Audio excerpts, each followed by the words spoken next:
প্রিয় ছাত্রছাত্রী, তোমাদের আমি এমসিকিউ এবং এসিকিউর উত্তরগুলো বলে দিয়েছি, সমাধানগুলো দিয়ে দিয়েছি ইউটিউব চ্যানেলে। তো তোমরা এবার 2 নম্বরের যে প্রশ্নগুলো আছে, যে প্রশ্নগুলো খুব গুরুত্বপূর্ণ, এই প্রশ্নগুলো অপেক্ষাকৃত সহজই ছিল, এখানে কঠিন কিছু ছিল না। তো সেই প্রশ্নগুলোর সমাধানটা তোমরা দেখে নাও। প্রথম প্রশ্ন ছিল, পরিবেশের ইতিহাস বলতে কি বোঝো, বা পরিবেশের ইতিহাসের গুরুত্ব কী? তো উত্তরটা তোমরা দেখে নাও যে মানুষ ও তার আশেপাশের সমস্ত জীব ও জড়ের ক্রিয়া প্রতিক্রিয়ার ইতিহাসই হলো কিন্তু পরিবেশের ইতিহাস। তুমি এটুকু লিখলেও কিন্তু 2-এ 2 দেবে। এছাড়া আরেকটু বেশি করে লিখবে যে পরিবেশের শ্রেষ্ঠ উন্নত জীব মানুষ আধুনিক সভ্যতায় নানাভাবে পরিবেশ বিপর্যস্ত হচ্ছে, দূষিত হচ্ছে। এসবের হাত থেকে কিভাবে আমাদের প্রিয় গ্রহকে রক্ষা করা যায়, তার জন্যই পরিবেশের ইতিহাস চর্চা একটা গুরুত্বপূর্ণ বিষয়। এবং আধুনিক ইতিহাসে পরিবেশের ইতিহাস চর্চা অন্যতম একটা উপাদান বা আলোচ্য বিষয়। এটুকু লিখলেই হবে। এরপর আমি চলে যাচ্ছি 2 নম্বর প্রশ্ন। আধুনিক ভারতের ইতিহাসের উপাদান হিসাবে আত্মজীবনীর গুরুত্ব। 2 নম্বর প্রশ্নের উত্তরটা দেখে নাও। আত্মজীবনী ইতিহাসের অন্যতম উপাদান। এখানে লেখকের নিজস্ব দৃষ্টিভঙ্গিতে সমসাময়িক রাজনৈতিক, সামাজিক, ঐতিহাসিক ঘটনার বর্ণনা পাওয়া যায়। এছাড়া প্রত্যক্ষ অভিজ্ঞতামূলক হওয়ায় এর গ্রহণযোগ্যতা বেশি। সমসাময়িক কালে বিপ্লবী ভাবধারা, জাতীয় সংগ্রাম, তারপরে সমাজ সংস্কার ইত্যাদি বিষয়ে লেখকের দৃষ্টিভঙ্গির পরিচয় জানা যায়। এই সমস্ত কারণেই আত্মজীবনী ইতিহাসের উপাদান হিসেবে খুবই গুরুত্বপূর্ণ একটা বিষয়। এরপর তোমরা দেখে নাও 3 নম্বর প্রশ্ন। 3 নম্বর প্রশ্ন কী ছিল? আধুনিক ভারতে পাশ্চাত্য শিক্ষা বিস্তারের ক্ষেত্রে 1813 সালটা গুরুত্বপূর্ণ কেন? এখানে প্রশ্নটা একটু ঘুরিয়ে দিয়েছে। তোমরা নিশ্চয় জানো যে 1813 সালে চার্টার অ্যাক্ট বা সনদ আইন প্রকাশিত হয়েছিল। অর্থাৎ চার্টার অ্যাক্ট বা সনদ আইনের গুরুত্বটা তোমাকে লিখতে হবে। তো চলো উত্তরটা দেখে নেওয়া যাক। যে এই বছর চার্টার অ্যাক্ট প্রকাশিত হয়। এতে কি বলা হয়েছিল? এতে বলা হয়েছিল যে ভারতে শিক্ষা বিস্তারের উদ্দেশ্যে প্রতি বছর 1 লক্ষ টাকা ব্যয় করা হবে। নাম্বার 2, সরকার ভারতীয়দের শিক্ষার দায়িত্ব নেবে। 3, এই সুপারিশকে কেন্দ্র করেই পরবর্তীকালে কিন্তু প্রাচ্য পাশ্চাত্য দ্বন্দ্বের সৃষ্টি হয়। প্রিয় ছাত্রছাত্রী, তোমরা নিশ্চয়ই জানো যে প্রাচ্য পাশ্চাত্য দ্বন্দ্বের অবসানের পর ভারতবর্ষে ইংরেজি শিক্ষাকে ভারতীয় শিক্ষার মূল বিষয়বস্তু হিসাবে গ্রহণ করা হয় এবং পাশ্চাত্য রীতিতেই শিক্ষা ব্যবস্থা চালু হয়। ঠিক আছে? তো এই ছিল 3 নম্বর প্রশ্ন। এবার আমি চলে যাচ্ছি 4 নম্বর প্রশ্নে। দেখো 4 নম্বর প্রশ্নটা কী ছিল? 4 নম্বর প্রশ্নটাও একটু ঘুরিয়ে দিয়েছে। ভারতে আধুনিক পাশ্চাত্য চিকিৎসাবিদ্যার ক্ষেত্রে 1836 সাল স্মরণীয় কেন? যারা একটু সুন্দরভাবে খুঁটিয়ে পড়েছো তারা অবশ্যই এটা পারবে। তোমরা নিশ্চয়ই জানো যে 1836 সালের 10ই জানুয়ারি তৎকালীন রক্ষণশীল হিন্দু সমাজের কুসংস্কার ও বাধাকে উপেক্ষা করে প্রথম সব ব্যবচ্ছেদ করেছিলেন মধুসূদন গুপ্ত, যা ভারতবর্ষের চিকিৎসাবিদ্যার ক্ষেত্রে এক বিরাট বড় বিপ্লবের সৃষ্টি করেছিল এবং চিকিৎসাবিদ্যার ইতিহাসে নবযুগের সূচনা হয়েছিল। আমি চলে যাচ্ছি পরের প্রশ্নে। 3.5 প্রশ্নটা আছে, পাইক কাদের বলা হয়? তোমরা নিশ্চয়ই জানো যে বিভিন্ন সম্প্রদায়ের মানুষ, লোধা, কোড়া, কুর্মি, সাঁওতাল, ভিল, এই পাহাড়ি যে মানুষগুলো, এরা জমি হারানোর পর আশেপাশের স্থানীয় জমিদারের অধীনে লাঠিয়ালের কাজ করত। এদেরকেই বলা হতো পাইক। ঠিক আছে? এরা চুয়ার নামে পরিচিত ছিল। ইংরেজদের কাছে এরা চুয়ার নামে পরিচিত ছিল। এই চুয়ারদের একটা অংশ স্থানীয় জমিদারদের অধীনে লাঠিয়ালের কাজ করত। এদের বলা হতো পাইক। এর বিনিময়ে এরা যে জমি ভোগ করত তাকেই বলা হতো পাইকান জমি। সুতরাং আমি পাইকান জমি দিয়েছি। সেই পাইকান জমি কাকে বলে এটা করলেই তোমাদের এই উত্তরটা হয়ে যাচ্ছে। এরপর আমি চলে যাচ্ছি 3.6, কোশ্চেন নাম্বার 3.6 কি আছে? 3.6, হেদায়তি নামে কারা পরিচিত ছিল? তোমরা নিশ্চয়ই জানো যে তিতুমিরের অনুগামীদের হেদায়তি বলা হতো। এই তিতু ছিলেন বাংলার ওয়াহাবি আন্দোলনের মূল হোতা। তাহলে বাংলায় ওয়াহাবি আন্দোলনের সূচনা করেছিলেন তিতুমির। তিতুমিরের অনুগামীদের হেদায়তি বলা হতো। শুধু এই 2টো লাইন লিখলেই তুমি কিন্তু 2-এ 2 পেয়ে যাচ্ছ।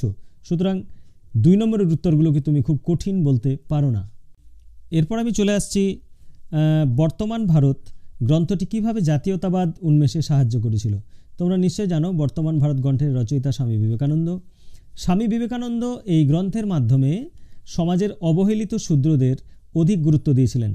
তিনি বলেছিলেন যে প্রাচীন যুগ ছিল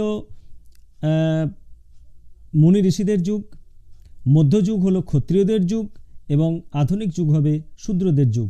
সেই শূদ্র জাগরণের কথা কিন্তু তিনি বলেছেন বর্তমান ভারত গ্রন্থে। এছাড়া পরানুকরণের ঘোর বিরোধিতা করেছেন স্বামী বিবেকানন্দ। এছাড়া এই গ্রন্থে তিনি দেশবাসীকে স্বাধীনতা সংগ্রামে এগিয়ে আসার জন্য আহ্বান জানিয়েছেন। সুতরাং জাতীয়তাবাদ উন্মেষে বিবেকানন্দের বর্তমান ভারত খুব উল্লেখযোগ্য গ্রন্থ বা উল্লেখযোগ্য ভূমিকা পালন করেছিল।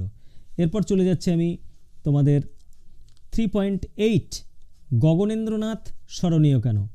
তোমরা নিশ্চয় জানো যে বিকল্প চিন্তা উদ্যোগ, না এটা 4র্থ অধ্যায় আছে, হ্যাঁ, লেখায় এবং রেখায় জাতীয়তাবাদ বিকাশে গগনেন্দ্রনাথের বিরাট একটা ভূমিকা বা অবদান আছে। তিনি মূলত ছিলেন কার্টুনিস্ট, ব্যঙ্গচিত্রকার। তিনি তার ব্যঙ্গচিত্রের মাধ্যমে ঔপনিবেশিক সরকারের সমালোচনা করে জাতীয়তাবাদী ভাবধারা জাগানোর চেষ্টা করেছিলেন।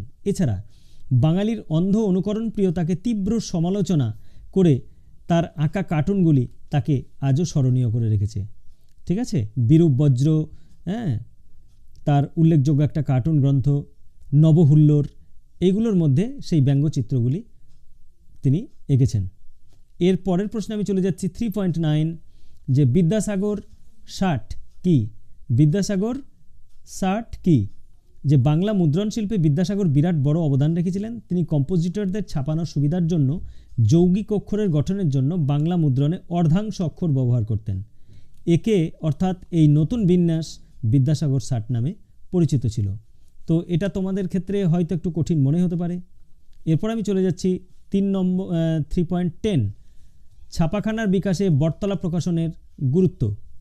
দেখো, প্রকাশনার ক্ষেত্রে সস্তায় বিচিত্র বিষয়ের ধর্মকথা এবং অশ্লীল কথাযুক্ত বাংলা বই এখানেই ছাপানো হতো। এর প্রকাশক ছিলেন বিশ্বম্ভর দেব এবং ভবানীচরণ বন্দ্যোপাধ্যায়। ঠিক আছে, ভবানীচরণ বন্দ্যোপাধ্যায় রঙ্গব্যঙ্গের রচনার জন্য বেশ বিখ্যাত। তিনি কলকাতার বাবু সমাজকে দারুণভাবে সমালোচনা করেছিলেন। এদের প্রকাশিত পৌরাণিক ঐতিহাসিক গ্রন্থগুলিও কিন্তু বেশ জনপ্রিয় ছিল। এরপর আমি চলে যাচ্ছি যে বাবা রামচন্দ্র কৃষক আন্দোলনে বাবা রামচন্দ্রের ভূমিকা কীরূপ ছিল। কৃষক আন্দোলনে বাবা রামচন্দ্রের ভূমিকা কীরূপ ছিল দেখে নাও। বাবা রামচন্দ্র ছিলেন যুক্তপ্রদেশের কৃষক বিদ্রোহের নেতা। রায়বেরেলি, জৌনপুর এবং প্রতাপগড় জেলার কৃষকরা তার নেতৃত্বে অযোধ্যায় তালুকদারদের শোষণের বিরুদ্ধে বিদ্রোহ করেছিল। তো এটাই তার একটা বিরাট বড় ভূমিকা ছিল, তিনি নেতৃত্ব দিয়েছিলেন। এবার আমি চলে যাচ্ছি 3.12 প্রশ্নে। সেখানে আছে সর্বভারতীয় ট্রেড ইউনিয়ন প্রতিষ্ঠার উদ্দেশ্য কী ছিল। সর্বভারতীয় ট্রেড ইউনিয়ন প্রতিষ্ঠার প্রথম উদ্দেশ্য ছিল সাম্রাজ্যবাদ ও পুঁজিবাদের বিরোধিতা করা। নাম্বার 2, বিচ্ছিন্নভাবে চলতে থাকা শ্রমিক আন্দোলনগুলির মধ্যে সমন্বয় সাধন করে শ্রমিক স্বার্থকে সুরক্ষিত করা। এবং নাম্বার 3, জাতীয় রাজনীতিতে শ্রমিক শ্রেণীর অংশগ্রহণ করে জাতীয় মুক্তি সংগ্রামকে জোরদার করা। তাহলে বুঝতেই পারছ সর্বভারতীয় ট্রেড ইউনিয়ন প্রতিষ্ঠার উদ্দেশ্য খুব গুরুত্বপূর্ণ ছিল। এই ছিল 3.12 প্রশ্নের উত্তর। বাকি প্রশ্নগুলো দেখে নাও। তো দেখে নেওয়া যাক জাতীয় আন্দোলনে সরলা দেবীর ভূমিকা কী ছিল। যে সরলা দেবী ছিলেন রবীন্দ্রনাথ ঠাকুরের ভাগ্নী। ঠিক আছে, সরলা দেবী চৌধুরানী জাতীয়তাবাদ বিকাশে তার বিরাট একটা গুরুত্বপূর্ণ ভূমিকা ছিল। তিনি প্রতাপাদিত্য উৎসব বীরাষ্টমী ব্রত পালন করেছিলেন। এই ব্রতগুলোর মাধ্যমে তিনি দেশবাসীকে প্রতাপাদিত্যের শৌর্যবীর্যের কথা এবং বীরাষ্টমী ব্রত পালনের মধ্য দিয়ে দেশের মানুষের মধ্যে জাতীয়তা বোধ জাগানোর চেষ্টা করেছিলেন। এছাড়া তিনি দীর্ঘদিন ঠাকুরবাড়ি থেকে প্রকাশিত ভারতী পত্রিকার সম্পাদনার দায়িত্বে ছিলেন। এই পত্রিকায় তিনি স্বাস্থ্যচর্চা, মেয়েদের স্বাস্থ্যচর্চা ও কুস্তি চর্চায় উৎসাহিত করতেন। এছাড়াও তিনি লক্ষ্মীর ভাণ্ডার স্থাপন করে স্বদেশি জিনিসের ব্যবহার বাড়াতে এবং স্বদেশি জিনিসের ব্যবহারে মানুষকে উৎসাহিত করেছিলেন। তারপর চলে যাচ্ছে আমি ইন্ডিয়ান রিপাবলিকান আর্মির গুরুত্ব। ইন্ডিয়ান রিপাবলিকান আর্মি প্রতিষ্ঠা করেছিলেন মাস্টারদা সূর্য সেন। এই দলে অনেক মহিলারাও ছিলেন। কল্পনা দত্ত, বীণা দাস তার মধ্যে অন্যতম সদস্যা। এই দলের উল্লেখযোগ্য সাফল্য, তারা চট্টগ্রাম অস্ত্রাগার লুণ্ঠন করেছিলেন। এছাড়াও এই দল আরও অনেক বৈপ্লবিক কার্যক্রমে এগিয়েছিলেন বা অগ্রণী ভূমিকা পালন করেছিলেন। এরপর আমরা চলে যাচ্ছি 3.15 লৌহ মানব কাকে বলা হয় এবং কেন বলা হয়। না তো স্বাধীনতার পর দেশীয় রাজ্যগুলিকে ভারতভুক্তির দলিলে স্বাক্ষর করানোর জন্য সর্দার বল্লভভাই প্যাটেল দৃঢ় মনোভাব গ্রহণ করেছিলেন। এছাড়াও দেশকে ঐতিহ্যের সংকট থেকে মুক্ত করার ক্ষেত্রে দৃঢ় চেতা ও আপোষহীন সংগ্রামী ছিলেন এই বল্লভভাই প্যাটেল, তাই তাকে ভারতের লৌহ মানব বলা হয়। আমি চলে যাচ্ছি সর্বশেষ প্রশ্ন, উদ্বাস্তু সমস্যা কী? উদ্বাস্তু সমস্যা কী? তোমরা নিশ্চয়ই জানো যে 1947 সালে দেশভাগ, একই সঙ্গে স্বাধীনতা লাভ, এই দুটো ঘটনার পর, ঠিক আছে, হিন্দুস্তান এবং পাকিস্তান দুটো পৃথক দেশে পরিণত হয়। এই পরিস্থিতিতে সবচেয়ে জটিল সমস্যা ছিল উদ্বাস্তু সমস্যা। হিন্দুরা ভারতে এবং মুসলমানরা পাকিস্তানে চলে যায়। এই যাওয়াটা কিন্তু সহজ ছিল না।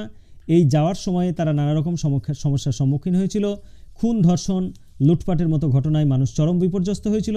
এটাকেই বলা হচ্ছে উদ্বাস্তু সমস্যা। তো এই ছিল প্রিয় ছাত্রছাত্রী তোমাদের 2 নম্বরের প্রশ্ন এবং তার সমাধান। আমি সমাধানগুলো বলে দিলাম। তো ভালো থেকো, আশা করি তোমাদের পরীক্ষা ভালো হয়েছে। ধন্যবাদ।